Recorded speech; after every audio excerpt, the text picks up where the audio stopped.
Halo teman-teman semuanya, kembali lagi di Rock Riwayat Orang Kudus edisi 30 Agustus. Hari ini kita akan membahas riwayat hidup Santo Pamakius.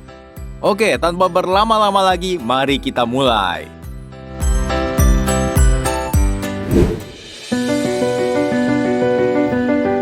Pamakius lahir di abad keempat, tepatnya tahun 340.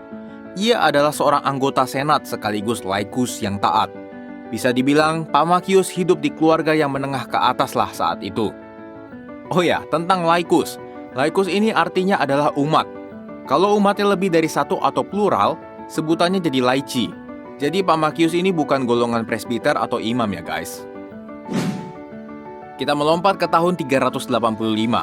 Pamakius menikah dengan seorang aristokrat bernama Paulina.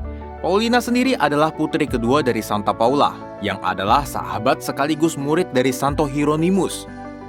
Dan kalau teman-teman tahu, Pamakius ternyata juga adalah sahabat dari Santo Hieronymus loh. Mereka berdua seperti air dan api guys. Pamakius orangnya lemah lembut, sedangkan Hieronymus berapi-api dan cenderung pemarah. Bahkan bisa dibilang kalau Hieronymus lagi mengkritik, itu kritiknya pedas banget dan gak ada filternya. Saklek lah intinya. Nah, Pamakius ini yang sering menasehati Hieronymus supaya kalau ngomong lebih santun dan jaga perasaan.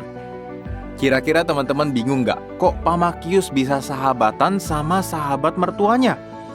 Jadi Santa Paula lahir tahun 347. Dan istilahnya mertuanya Pamakius ini lebih muda dari dia.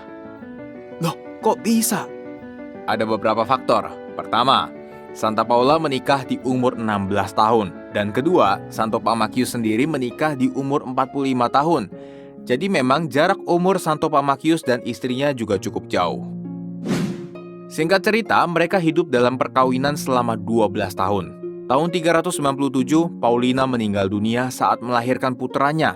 Dan membuat Pamakius sangat berduka. Sampai-sampai Santo Hieronymus dan Santo Paulinus dari Nola menulis surat yang isinya dukungan dan doa untuknya. Pamakius ternyata memiliki semangat seperti Paulina.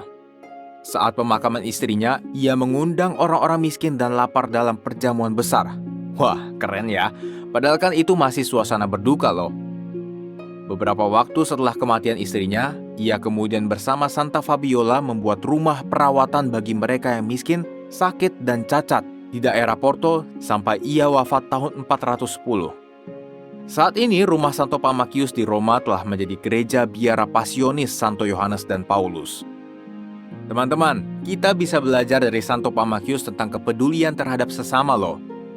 Walau dia dalam posisi hati yang sangat sedih karena istri yang meninggal, dia nggak berfokus pada dirinya, tapi dia berfokus pada orang-orang di sekitarnya.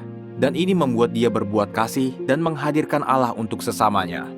Semoga kita bisa juga seperti itu ya guys.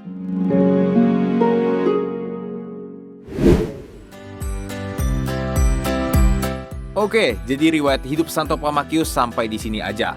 Semoga bermanfaat untuk teman-teman ya. Terima kasih sudah menonton, sampai jumpa di Rock edisi selanjutnya. Vale!